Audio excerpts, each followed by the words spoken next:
नमस्ते, मैं रणविजय आपके अपने YouTube channel school study point पे आप सबका हार्दिक स्वागत करता हूँ। आज का जो हमारा टॉपिक रहेगा वह है प्रधानमंत्री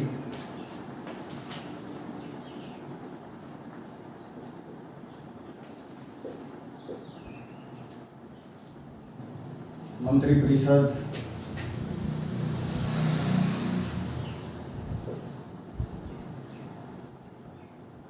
एवं मंत्रिमंडल।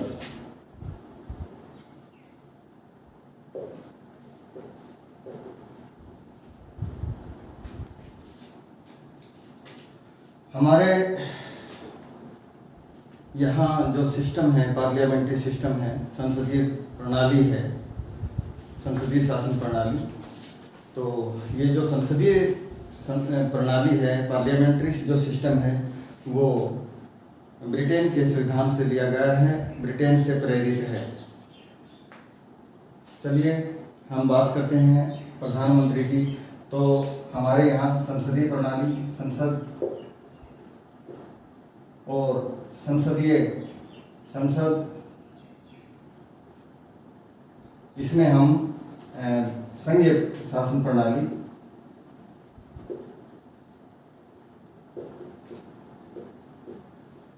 संघीय शासन प्रणाली में जो संवैधानिक जो मुखिया होता है वो राष्ट्रपति होता है, और इसमें जो वास्तविक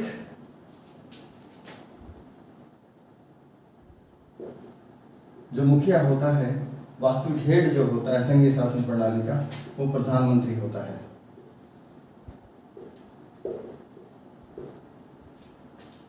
ठीक है, अब बात करते हैं मंत्रिपरिषद की। अनुच्छेद, हमारे संविधान में अनुच्छेद 74 के तहत मंत्रिपरिषद का गठन किया गया है। मंत्रिपरिषद का गठन अनुच्छेद 74 के तहत किया गया है, राष्ट्रपति जी की सहायता के लिए। और मंत्रिपरिषद का गठन किया गया है, और इसका जो हेड होगा, जो मंत्रिपरिषद का जो हेड है, मुखिया है, वो प्रधानमंत्री होगा।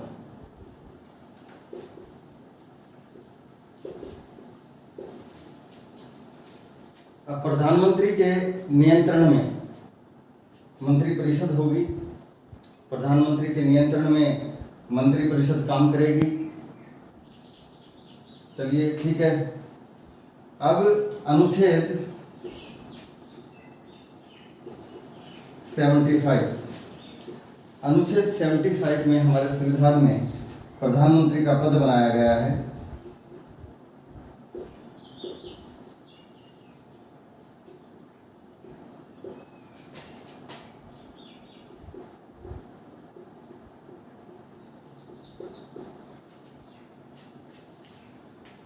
प्रधानमंत्री का निर्वाचन कैसे होता है?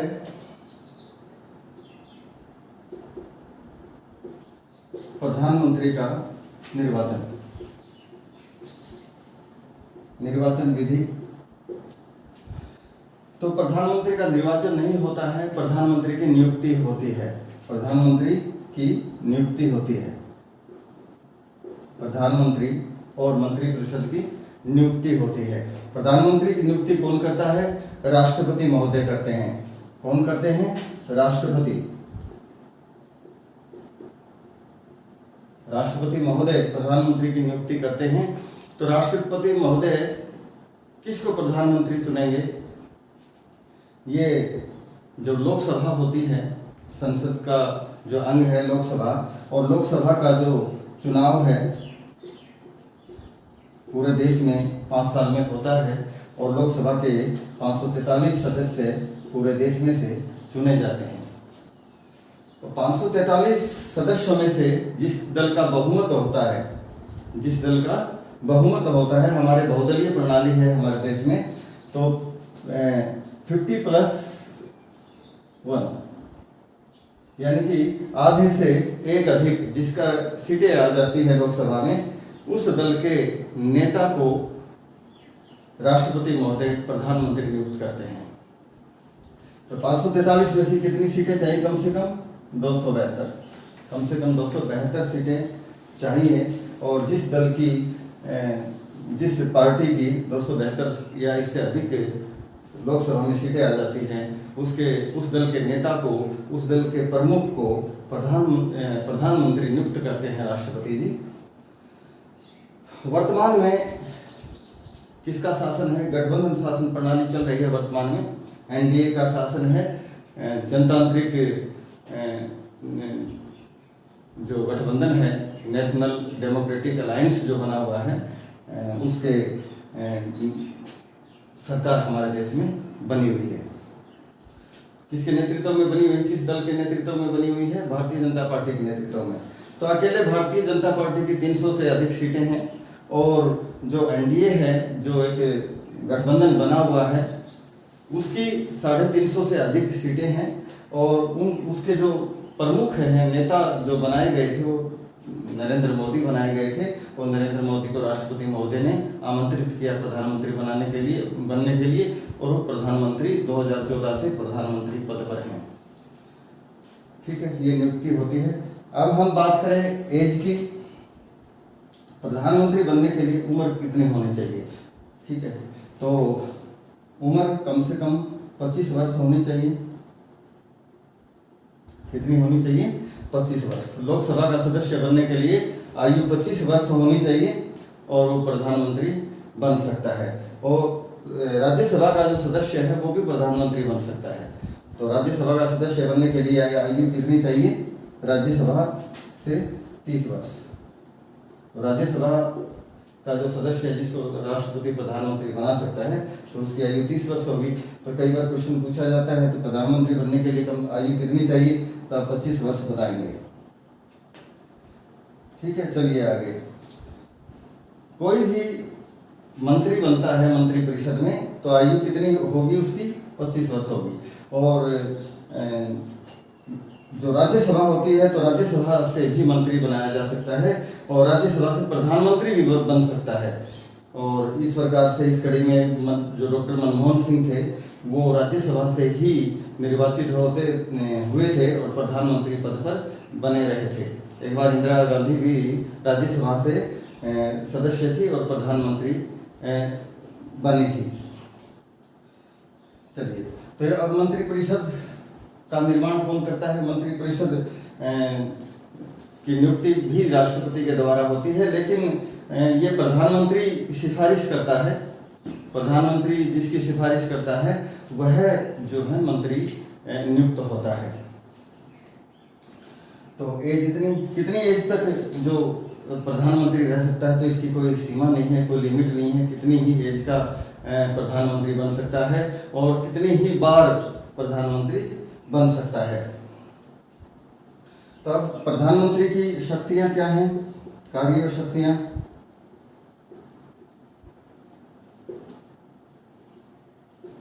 तो अलग से संविधान में प्रधानमंत्री के शक्तियों का, कार्य का वर्णन नहीं किया गया है। जो भी शक्तियां राष्ट्रपति के पास हैं, उनका सबका प्रयोग जो है प्रधानमंत्री जी करते हैं।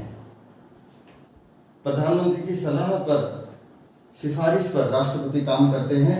तो जो कार्य शक्तियां हैं, एक तो मंत्रिपरिषद के मंत्रियों की नियुक्ति,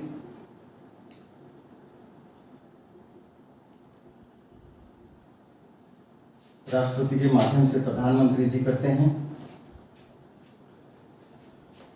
ठीक है, और संसद का स्तर बुलाना, संसद का स्तर बुलाना, रोकना, स्थगित करना, राष्ट्रपति के माध्यम से प्रधानमंत्री जी करते हैं। और प्रधानमंत्री जी का क्या क्या काम है? प्रधानमंत्री जी नीति आयोग के अध्यक्ष होते हैं। जो योजनाएं बनती हैं उनकी अध्यक्षता करते हैं।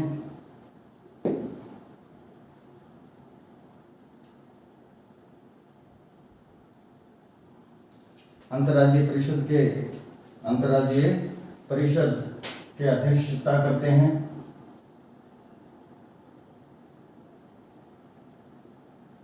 अंतर्राज्यीय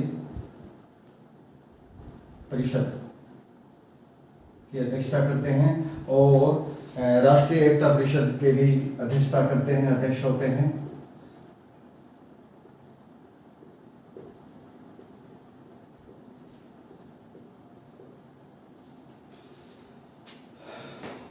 ठीक है। अब जो प्रधानमंत्री की जो सहयोग के लिए, सहायता के लिए जो मंत्री परिषद होती है, तो उसके बारे में मैं आपको बताता हूं।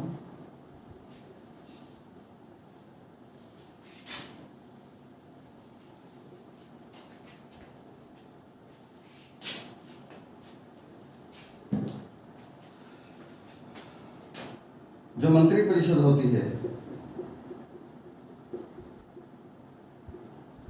मंत्री परिषद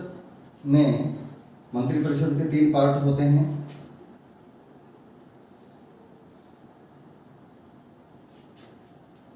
एक तो मंत्री परिषद में होते हैं कैबिनेट मंत्री,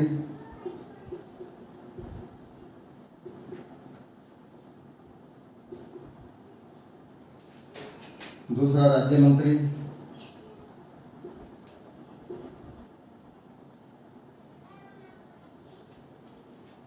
और तीसरा उपमंत्री। कैबिनेट जो मंत्री होते हैं वो महत्वपूर्ण मंत्री होते हैं। उनमें रक्षा गृह मंत्री,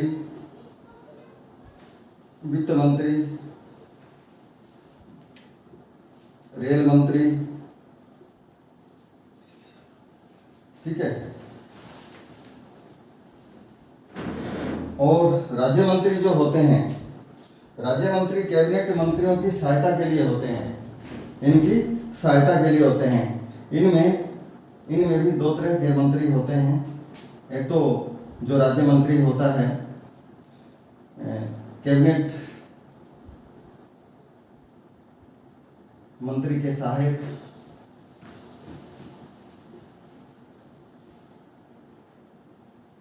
दूसरा जो राज्य मंत्री होता है वो स्वतंत्र प्रभार होते हैं।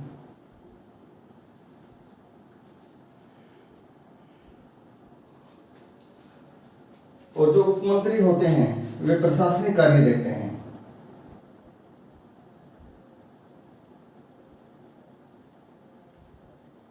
प्रशासनिक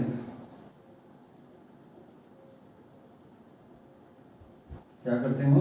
प्रशासनिक कार्य देखते हैं।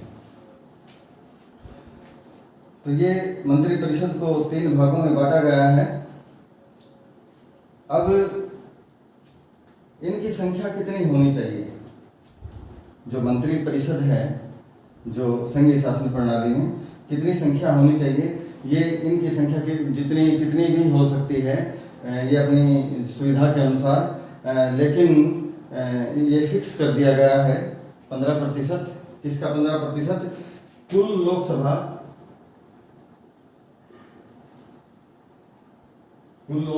की कितनी सीटें? 543, और 543 का जो है 15% मंत्री बना सकते हैं। और ये किस संविधान संशोधन के तहत ये किया गया? 91 संविधान संशोधन।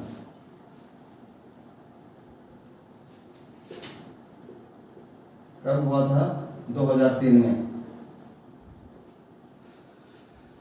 तो इसके अनुसार अब जो है इनकी संख्या फिक्स कर दी गई है। अब जो मंत्री परिषद होती है और मंत्रिमंडल में थोड़ा फर्क, आपको क्या अंतर होता है वो मैं आपको बताता हूँ।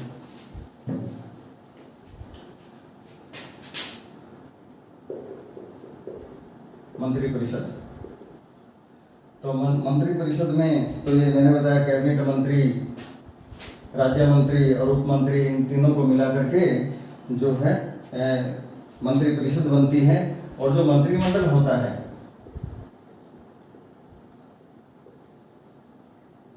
मंत्रिमंडल में 15 से 20 सदस्य होते हैं। मुख्य जो जैसे रक्षा है, वित्त है, 15 से 20 कैबिनेट मंत्री होते हैं, जिनकी अध्यक्षता प्राइम मिनिस्टर करते हैं, पीएम करते हैं। क्योंकि जब भी मंत्रिमंडल की जो बैठक बुलाई जाती है तो जो कैबिनेट मंत्री होते हैं उनको ही प्रधानमंत्री बुलाते हैं, क्योंकि प्रधानमंत्री जो है एक बिजी पर्सन है, इसलिए इन सब को नहीं बुलाया जाता।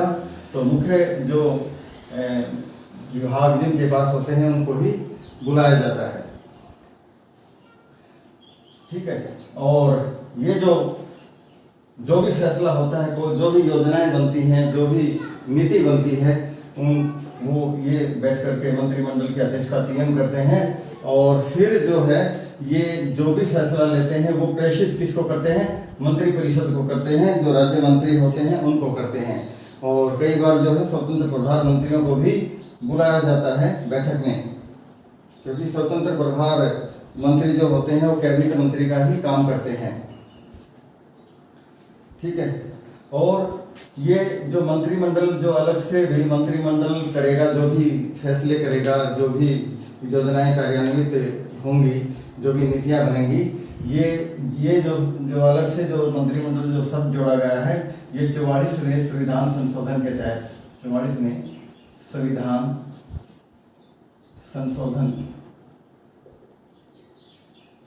संशोधन के तहत ऐड किया गया है। मंत्रिपरिषद से मंत्रिमंडल को अलग किया गया है। तो प्रधानमंत्री के जो कार्य हैं, जो मैंने बताया, प्रधानमंत्री जो है, जो महत्वपूर्ण देश के जो पद होते हैं, जैसे जो कोई किसी को मंत्री, एक तो मंत्रिपरिषद का गठन राष्ट्रपति जो करते हैं वो प्रधानमंत्री की सलाह पर करते हैं। किसको मान लीजिए राजनाथ सिंह को रक्षा मंत्री बनाना है तो इनके नाम का वो प्रस्ताव कर देंगे, सिफारिश कर देंगे, उनकी नियुक्ति राष्ट्रपति जी कर देंगे। तो इस प्रकार से जितने मंत्री हैं उनका गठन प्रधानमंत्री राष्ट्रपति के माध्यम से करते हैं। और जो देश के महत्वपूर्ण पद हैं, जैसे राज्यपाल, महान्यायवादी,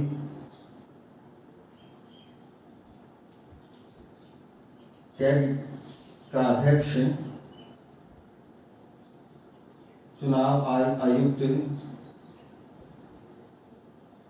और जितने भी महत्वपूर्ण जो पद हैं देश के, उनके ऊपर जो नियुक्ति होती है वो प्रधानमंत्री जी करते हैं। किसके माध्यम से?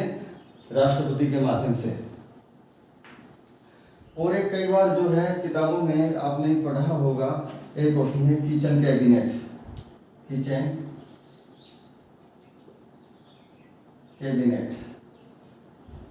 ये संविधान में कोई इसका वर्णन नहीं है किचन कैबिनेट का। ये जो शब्द है ये मीडिया के द्वारा दिया गया शब्द है।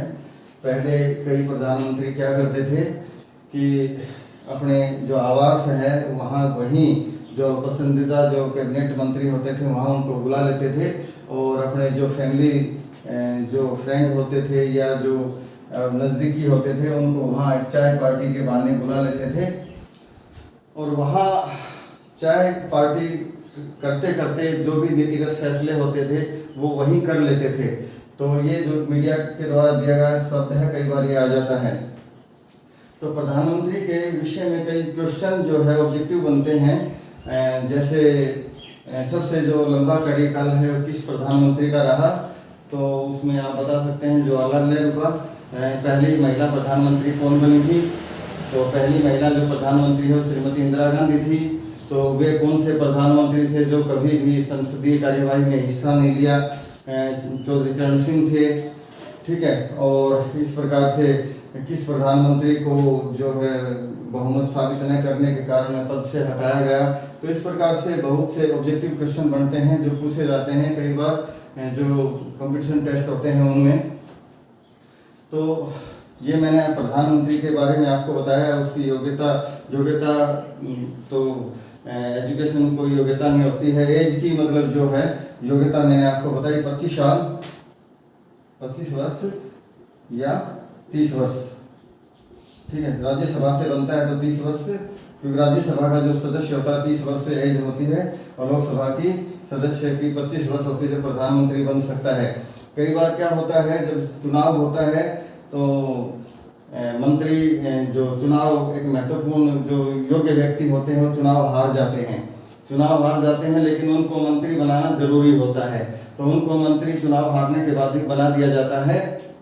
लेकिन 6 महीने के अंदर अंदर उन्हें राज्यसभा की जो सदस्यता है वो ग्रहण करनी होती है, या फिर लोकसभा की सदस्यता 6 महीने के अंदर अंदर। तो इस प्रकार से जो पीछे 2014 का जो चुनाव था उसमें जो अरुण जेटली चुनाव हार गए थे लोकसभा का, तो चुनाव हार गए थे अरुण जेटली जी। लोकसभा का चुनाव हारने के बाद उनको वित्त मंत्री बनाया गया था, क्योंकि वो एक योग्य व्यक्ति थे, जरूरी था उनको मंत्री बनाना, फिर उनको राज्यसभा का सदस्य बनाया गया था। ठीक है, तो ये प्रधानमंत्री किस प्रकार से बनते हैं, कौन बनाता है इनको? प्रधानमंत्री की नियुक्ति होती है, राष्ट्रपति नियुक्त करता है। फिर जो मंत्री परिषद जो मैंने बताया, ये 3 भाग होते हैं इसके। और मंत्रिमंडल थोड़ा अलग है, 44वें संविधान संशोधन के द्वारा ये मंत्री परिषद में सबसे पावरफुल जो व्यक्ति होते हैं, और जो कि एक जो मंत्री परिषद होती है उसमें 70 से 75 जो है व्यक्तियों का समूह होता है। ठीक है, और ये सब आपको लगभग ये जानकारी आपको मिल गई होगी सारी, और ये आपको यदि पसंद आई हो ये जानकारी तो लाइक व शेयर जरूर करना। थैंक यू, धन्यवाद।